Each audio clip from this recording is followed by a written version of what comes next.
This is Mission Control Houston. We're going to be going down to the NEEMO 16 mission, which is kicked off and is going to be going on for the next 2 weeks. Yesterday we were joined by Stan Love. Today we are lucky to be joined by Mike Gernhardt, who's the principal investigator for NEEMO 16. So Mike, thank you so much for joining us. Let's talk about what's going on today down there off the coast of Florida. Okay, so what we're trying to do is jump out into the future, 15 years, and understand what it's like at the nuts and bolts level to work on an asteroid. And so we've got three aspects of this mission. One was a robotic precursor that we did months ago to document the remote sensing of the coral reef in the area of the Aquarius habitat. The second element of that is that we're diving with these deep worker submersibles that are highly maneuverable, single-piloted submersibles that are the analog of the space exploration vehicle that we're developing under the AES program. And then the third aspect is the saturation crew, who are saturated in the Aquarius habitat, and they're out investigating different methods of restraint, translation, and different sampling techniques for what it would be like to actually work on an asteroid. And today they're on day 2 of the EVA-only circuit, as we say. We've actually developed an underwater asteroid that's about 500 feet across, and there's all these different sampling sites that we're using consistently with different restraint and translation techniques. Let's talk about translation a little bit. You know, it sounds like something that would be so easy here on Earth, but anybody who has watched a space station spacewalk knows that, moving around and figuring out where to put your hands and your feet is, one of the biggest challenges of doing a spacewalk. So talk a little bit about how that's different. How is it more challenging on an asteroid, and what are you guys learning in terms of that? Yeah, great question. And I always say, asteroid is like the worst combination of lunar and microgravity.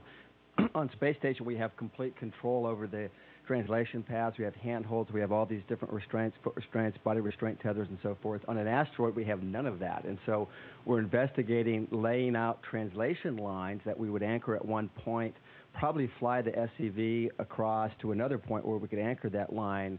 We're trying to understand how much stability we get out of these translation lines and what kinds of tasks we can do on them. The other thing we're looking at is this thing we invented that we call the lightweight boom. And picture this telescopic boom that we anchor at one end, and then you deploy it, and then you can anchor the other end, and then you can short tether yourself to it or use a body restraint tether and then reach down and do the sampling tasks. And then you can release the anchor at one end and sort of step the boom across the asteroid. Of course, we don't know if we really can anchor to asteroids of different characteristics. And so what we're assessing here is the benefit of these different techniques if we could anchor. And then the third thing that we're looking at with the crew today is use of jetpacks. And that looks good for certain tasks, but not for other tasks.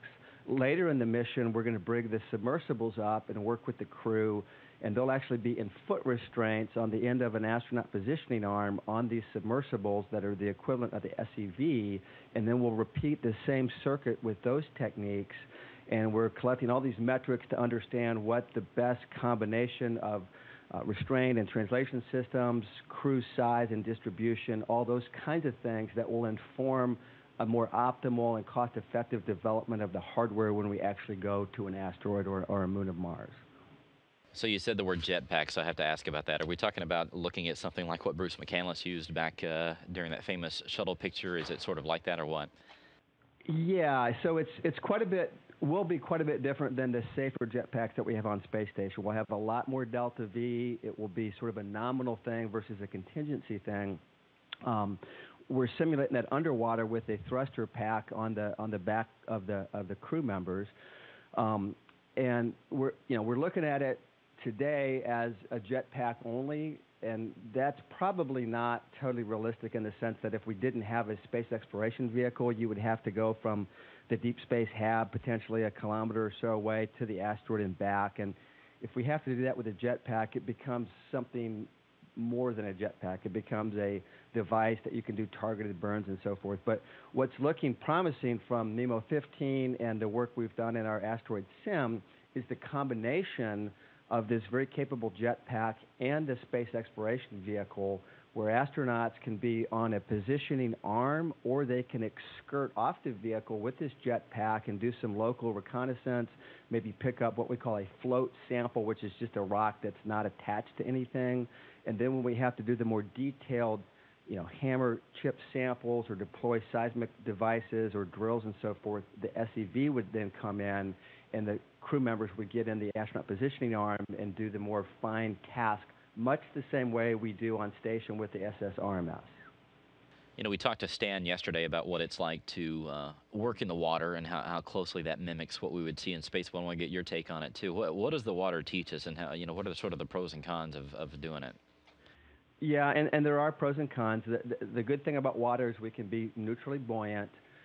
We do have the viscosity and the drag of water, which becomes more of a factor the faster you go. So on these very slow, methodical, close-in tasks, it's actually a pretty good simulation. And as we know from the neutral buoyancy lab training that we do, it's about as good a integrated choreography simulated environment as we can get, but it's not the only environment. So we actually have within our analog program another simulation of an asteroid where we've integrated that with the virtual reality lab and the jetpacks so that we have the proper dynamics of microgravity.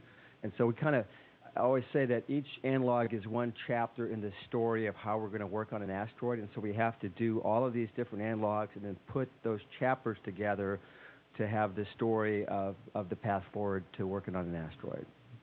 So what is ahead for the crew? I mean, this is early on in the NEEMO 16 mission. So what are they going to be doing for the rest of this week and next week, and what's ahead for them? So they're doing what we call the EVA-only circuit now, and they're evaluating, again, this standard set of tasks across this 500-foot simulated asteroid under different techniques. So they'll be doing that through Friday.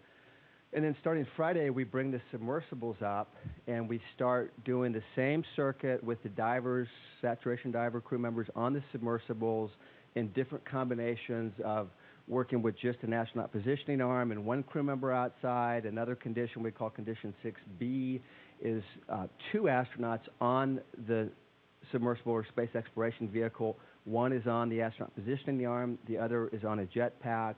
And then we have another variation where they can go on and off the arm and jetpacks and so forth. And again, we have very specific metrics by which we evaluate our performance and scientific results. And so then there'll be like 4 days of that. There's also some other life science habitability psychological experiments that we're doing inside the habitat. And, of course, I failed to mention that all of this is being done with a 50-second each-way time delay. And that's a big difference between anything we've done in space previously and what we're going to have to do on an asteroid. And by simulating that, we really get into the nuts and bolts of the best way to manage the operation, to simulate the data, to do replans and so forth. And we're learning tons every day from that. So last question for you, Mike, as somebody who's been in space before, does it get you excited as we get closer and closer? I mean, every time you guys do one of these tests, it puts us that much closer to actually going and flying one of these missions in the future. So how do you feel doing something like that? Yeah, no, that's a great question, and it really is exciting because I think we're doing this thing right. Instead of writing requirements and building hardware for years and years and years, and then figuring out how we're going to operate at the nuts and bolts level. Our great team is jumped out ahead, and we're trying to understand those operations early enough that we can inform the design of cost-effective hardware. And I'm very optimistic. I'm actually very pleased with what we're learning. If you go back 2.5 years, no one had the first clue of how humans were going to operate on an asteroid.